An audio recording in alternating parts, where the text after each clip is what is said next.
मायका प्रेम। रिद्धि की सास को हर वक्त अपने मायके का गाना गाने की आदत थी। अरे बस करना माँ, मामा का ये किस्सा तू 50 बार पहले भी सुना चुकी है। अरे हाँ, तो क्यों ना बताऊं। तेरे चाचा तो उस वक्त हाथ झाड़ कर खड़े हो गए थे। तब मामा ही था तेरा जो आगे आया और मदद की। देखो अब ठीक है ना, जो हो गया सो हो गया। क्यों एक बात को हमेशा गाती रहती हो। अब तो बहू घर आ गई है, उसे तो सबको मान कर चलना है ना, कि सिर्फ सास का मायका ही समझेगी वो। तभी वहाँ रिद्धि आ जाती है। माँ, आज मैं घर जा सकती हूँ? माँ को मेरी बहुत याद आ रही है। शादी के बाद एक बार भी नहीं गई। हाँ तो कौन जाता है।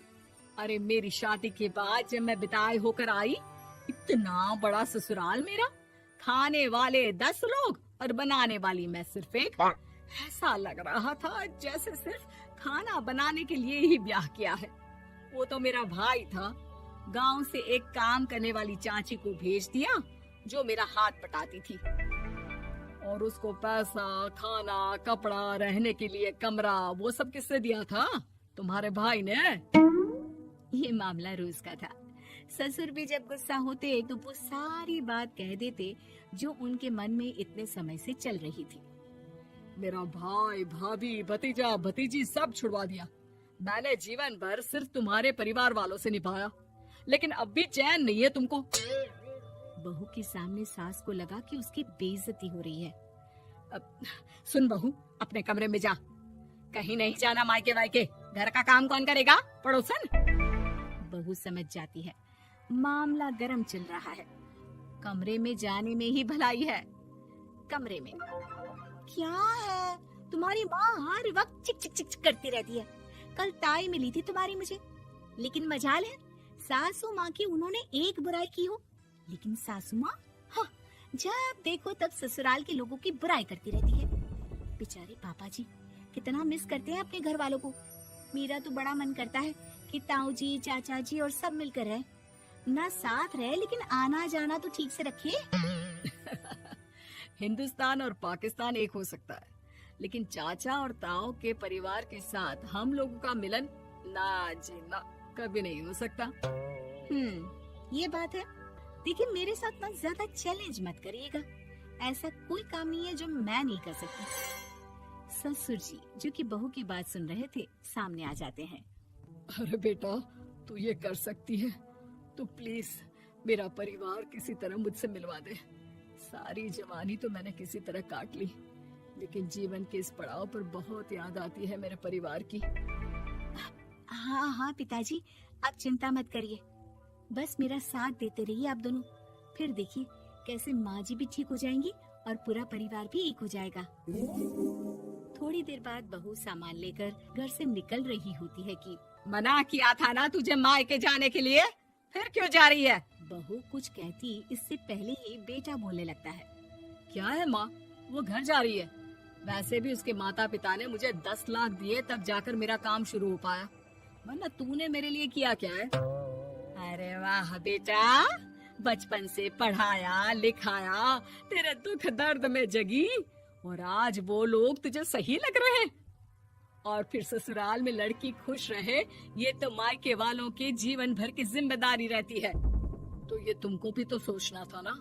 ताऊ जी ने पापा को पढ़ाया लिखाया, जब तुम नहीं आई थी तो पापा के लिए ताई जी ने पापा की माँ की तरह देखभाल की। अब बोलिए।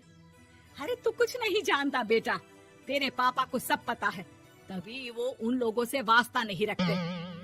मैं उन लोगों को जानता हूँ, लेकिन मैं तुम्हें नहीं जानता कि तुम्हारे मन के लायक काम नहीं हुआ तो तुम घर की शांति बर्बाद कर दोगी।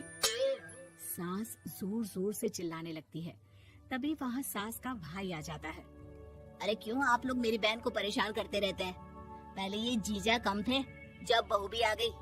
बहन, मैंने तो 30 साल पहले ही बोला था, अपना हिस्सा ले और छोड़ इन लोगों को, चल अपने साथ। बहू समझ जाती है कि मामा ससुर की नजर किस पर है। देखा, तुम लोग मुझे अकेला मत समझना, मेरा भाई खड़ा है आज भी मेरे लिए। बहू मायके जाती है और आते वक्त साथ में एक नौकरानी ले आती है। अरे बहू, कुछ खाने को दे दे। अरे आंटी, क्यों भाभी को परेशान करती रहती हो? उनके भाई ने मुझे जिम्मेदारी दी है। किसी भी चीज की परेशानी नहीं होनी चाहिए भाभी को। जो चाहिए मुझे बोलने का। आय हाय, बहू के मायके वालों का इतना दखल। ये मेरा घर है, कोई कल का आए इसे पूरा कैप्चर कर ले, ये बर्दाश्त नहीं होगा मुझसे। क्या हो गया सासू माँ? क्यों सुबह सुबह चिल्ला रही हैं? चमेली, ओ चमेली, क्या कहा था मेरे भाई ने तुझे? अरे दीदी बहुत तेज है आपकी सासू माँ। मैंने तो बोला कुछ चाहिए तो मांग लो मुझसे। अरे निकल यहाँ से, घर को रेलवे स्टेशन बना रखा है, जो देखो वो घुमा जा रहा है यहाँ से वहाँ। ये कहीं नहीं जाएगी। ये जाएगी तो घर का काम कौन करेगा? मैं। हाँ, और क्या करती हैं बहुएं? घर का काम ही तो करती हैं, इसमें नया क्या है? तभी वहाँ ससुर जी आ जाते हैं। हाँ, तो यही बात तो तुम्हें भी समझनी चाहिए थी ना। आज बहू के मायके से नौकर आ गया तो तुम्हें बुरा लग रहा है? अरे तो उस वक्त गर्मा गर्म खाना तो सबने खाया ना। ऐसा तो नहीं है कि मेरे मायके का नौकर था तो सिर्फ मेरे लिए बनाता था। अरे निकालो इसे फिलहाल, बाद में बात करती हूँ। सास का गुस्सा जोर से नौकरानी पर फूटता है। तभी वहाँ बेटा सामान के साथ आकर खड़ा हो जाता है। चलो रिद्धि, तुम ठीक बोलती हो। मेरी माँ को तो हम लोगों की कोई फिक्र है ही नहीं, ये तो सारा दिन सिर्फ अपने बारे में सोचती है। और देखिए, मैं अब से कह रही हूँ कि अब से इस घर की तरफ आपको देखना भी नहीं है। नहीं आना आज के बाद इन लोगों से मिलने। हाँ हाँ, बस कभी कभी दिन में 2 बार मिलने आ जाओ। नहीं, बिल्कुल नहीं। ससुर झूठा नाटक करते हुए। मेरी बीवी ने मुझे मेरे ही परिवार से दूर कर दिया, आज बहू मेरा इकलौता बेटा दूर कर रही है। हाय, कैसे जीऊंगा मैं? वाह, वो भाई जो आपको बेटे की तरह मानता था, उन्हें छोड़ने में तो दुख नहीं हुआ। आज खुद का बेटा छोड़कर जा रहा है तो कैसे जीऊंगा? बढ़िया है। अब सास समझ चुकी थी कि उससे गलती क्या हुई है। मुझे माफ कर दे बहू, अब मेरी समझ में आ गया कि अपनों से दूर कर बीवियां पति का भला नहीं बल्कि उन्हें जीवन में अकेला कर रही है। मुझे माफ कर दे, मैं अब सबसे माफी मांग लूंगी। ससुर जी दूर से बहू को थम्स अप